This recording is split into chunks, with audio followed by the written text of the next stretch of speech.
أخبار الساعة تي في. تحية العلم على نغمات النشيدين الوطنيين المغربي والأثيوبي ضمن مراسيم هذا الاستقبال الذي يقيمه الوزير الأول الأثيوبي السيد هايلي مريم ديسالينغ، والذي يترجم عمق العلاقات الثنائية التي تجمع المملكة المغربية والجمهورية الأثيوبية. يستعرض جلالة الملك محمد السادس حفظه الله تشكيلة من حرس الشرف تؤدي لجلالته التحية الرسمية.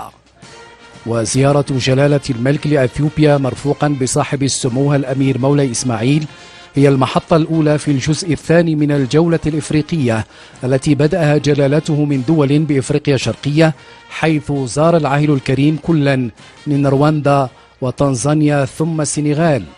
وتكتسي زيارة جلالة الملك لجمهورية أثيوبيا أهمية خاصة باعتبارها أول زيارة لجلالة الملك لهذا البلد الإفريقي الشقيق، ومن هذا المنطلق ينظر إليها هنا في أديس أبابا باعتبارها حدثا متميزا بكل المقاييس.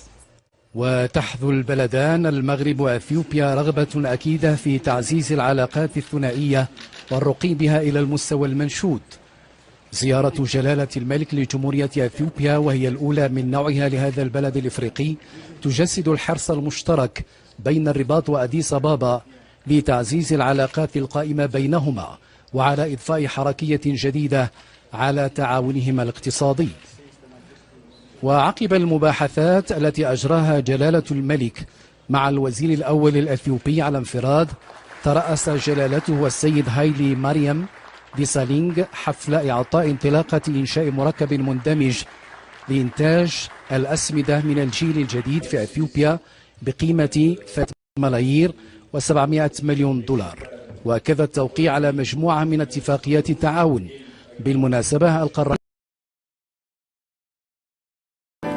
قبل ما تخرجوا ما تنسوش تابوناو في لاشين يوتيوب وبارطاجيو الفيديو مع اصحابكم في مواقع التواصل الاجتماعي، وما تنسوش ديروا جيم.